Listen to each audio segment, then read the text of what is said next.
धाळमध्ये व्यावसायिकांना हप्ता मागणारी गँगची पोलिसांनी काढली गावात धिंड। गुंडांची धिंड काढल्याने धाळ पोलिसांचे होत आहे कौतुक। धाळ परिसरात गुंडगिरी करून सामान्य नागरिकांच्या मनात आपली भीती निर्माण करणारे काही टवाळखोरांनी एका मेडिकल संचालकास मारहाण करत हप्ता मागितला होता। याच हप्तेखोर गँगमधील 3 आरोपींची धाळ पोलिसांनी धिंड काढून जनतेच्या मनात निर्माण झालेली धास्ती मोडून काढण्याचा प्रयत्न केला आहे। याबाबत पोलिसांनी दिलेल्या माहितीनुसार बुलढाणा तालुक्यातील दुधा येथील रहिवासी पवन राजेंद्र सोनूने वय 30 वर्ष याचे धाळ येथे गुरांच्या औषधीचे मेडिकल आहे।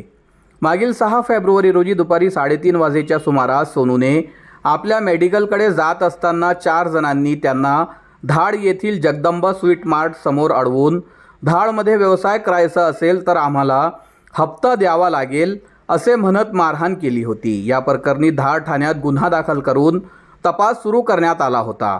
दरम्यान याच गुन्ह्यातील काही आरोपींनी आणखी 2 हॉटेलमध्ये जाऊन धमकावत हप्त्याची मागणी केल्याची चर्चा रंगत आहे। या हप्तेखोर गँगमधील आरोपींची दहशत वाढत चालल्याने व्यापारी व नागरिकांमध्ये घबराट निर्माण झाली। धाळचे ठाणेदार प्रताप भोस यांनी तपास चक्रे फिरवून त्यांनी आरोपींना अटक केली। तसेच ग्रामस्थांच्या मनात बसलेली भीती दूर करण्यासाठी त्यांनी हफ्तेखोर गँगमधील 3 आरोपी अक्षय जीवनलाल बिलांगे, रोशन गणेश शिंदे आणि राहुल दडवी यांची गावातून धिंड काढली।